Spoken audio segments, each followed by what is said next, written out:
Well, I started to play the piano with my mom as my teacher in the first grade, and did that for a few years and actually studied piano all the way through high school.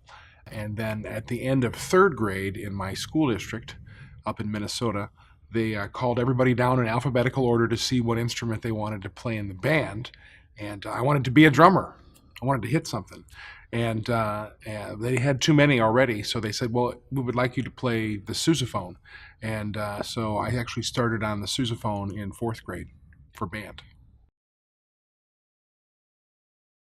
With the great innovator Kirk Joseph, the sousaphone player from the Dirty Dozen jazz band, and then Nat McIntosh from Youngblood Jazz Band, and then really other great artists, Matt Perrine, another wonderful New Orleans sousaphone player, that have brought the sousaphone back into the bass section as a colorful member of the rhythm section, and one that has a very different expressive quality than a string bass. It's for me, it was based on history, a sort of a natural place to go, and that's when you start in band, you're playing the bass part.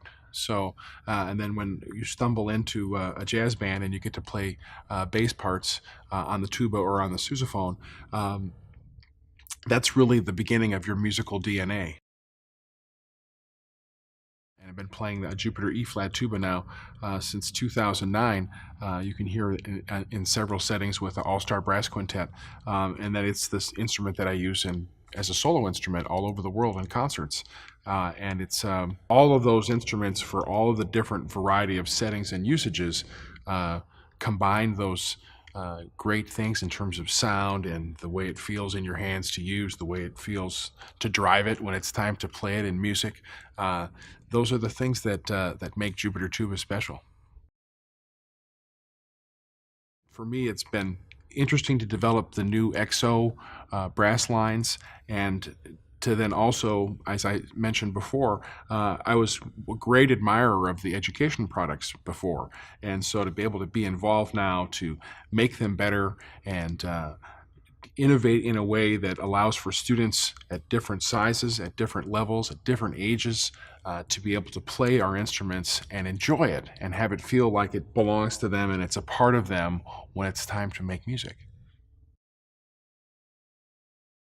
When you buy an instrument that has a great track record of reliability and durability alongside the ability to get it repaired easily, which happens, the instruments need repair, they need maintenance, but when you have a great track record of reliability and ease of repair, your instrument is going to maintain its value. So I have had several students, for example, that have had the 1100 B-flat Jupiter tuba and have taken great care of it, had proper maintenance, and then when they sold it for exactly the same price as what they paid for it.